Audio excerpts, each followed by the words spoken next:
How's that work? All right, guys. So I'm gonna go over our programming for Thursday. Um, Thursdays are normally an accessory type day with some sort of conditioning. So I'm just gonna again go straight down the line.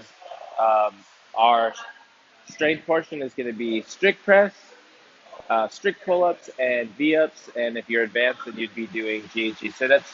Again, the rep schemes are going to be in the description or what you guys see in the app.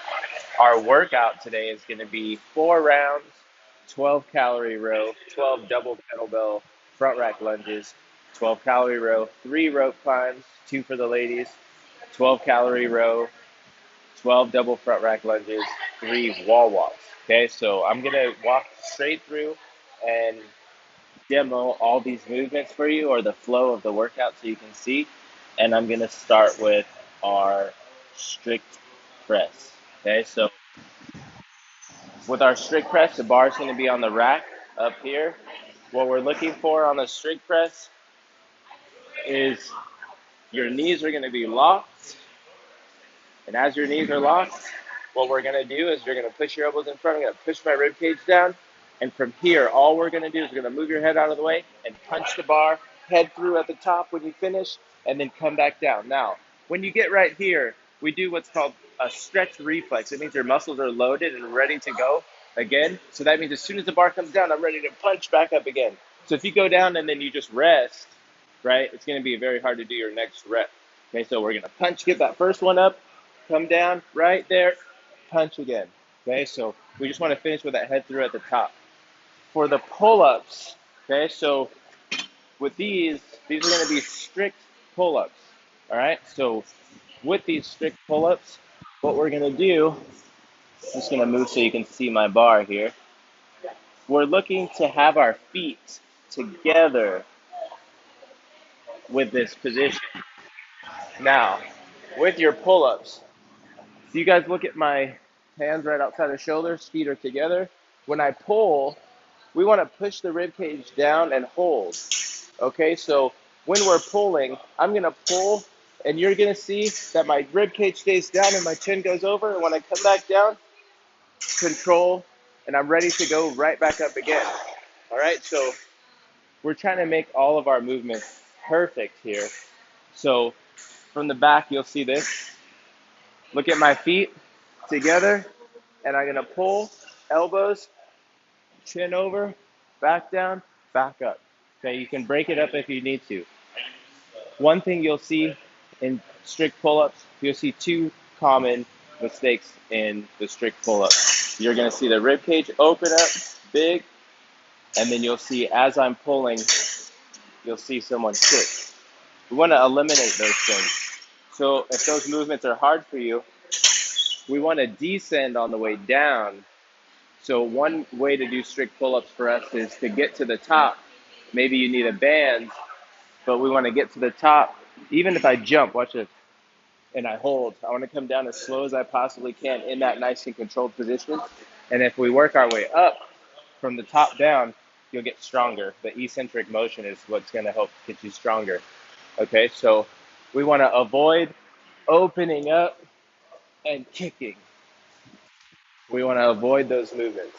So we want to push the rib cage down and pull from here. Okay. Um, the scaled version of a strict pull-up, the way we do this is we have a bar here, and this bar is right at my belly button. So with this bar being at my belly button, what I want to do is I'm going to sit on the floor, and when I sit on the floor, I'm going to simulate what the strict pull-up would look like if I was hanging from the floor. So it looks like this. Okay, so I'm here, my hands are on the bar, I push my rib cage down, and then right here, I'm going to try not to move, and I'm only going to pull with my body up and then down. All right, so that's our version of doing a pull-up without using a band. Okay, so if you can get strong from that position, then we're ready to eventually go up to our pull-ups. Our last movement is just going to be a V-up. Again, we're going for 20 reps. We're laying on the floor. You can either tuck, come up, or touch. 20 reps. Or, again, if you're advanced, we're doing GHD sit-ups. And that's going to be our strength portion. Again, you're going to see the sets and reps in the description. For our workout, Okay, so we have our rower. We have 12 calorie row. Once you're off the row, 12 double front rack kettlebell lunges. So that means we're picking up the kettlebell into the front rack, and from here, 12 reps.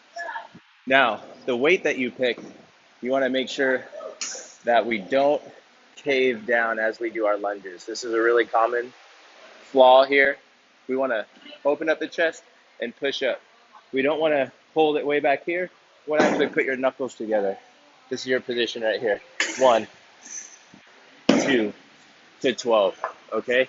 So once you get to 12, then we move on to the row again, and then we have rope climbs. Again, if you don't have rope climbs, we have the scaled option in there as well. So it's rope climb, then row, then lunge again, and then wall walks. So with the wall walks, what we're looking to do is walk up. We're laying flat, and we're going to come up and walk all the way to the wall. 1, walk back down. Done. That's 1. You would do 3 reps. Now, I believe the scaled version of that is what we call around the world Pike walk. And you'll see this. You're going to take a box here, and all we're going to do is we're going to walk up and around. You're going to walk in a circle. My head is through all the way around. That would be 1, 2, 3. Okay, so that's if you guys are not comfortable walking up on the wall and coming back down. Okay, so this workout is a 30-minute time cap. It's going to be very difficult to finish, but that's the point. It's supposed to be a conditioning, so you're supposed to move and be able to do your skill work all the way through. So again, the description is going to be written out for you there so you can see it. And then let's just go over our warm-up really quick. Our warm-up is going to be with 2 light kettlebells. That's what we're going to use. Again, we're going to start with a 200-meter run, and then we're going to do 3 inchworms to a squat. So it's going to look like this. I'm going to walk up, walk to my squat, reach up on each side. That's 1. Now, once I get to 3, what we're going to do is we're going to take 1 kettlebell. We're going to sit on the floor. We're going to take 1 kettlebell, put it in the front rack. And what I'm going to do is I'm going to put my feet wide like this, and I'm going to turn my hips. This is 1. Okay, so this is going to be your hip opener. Now, we're trying to keep the torso nice and tight. That's 1, 2 to 3.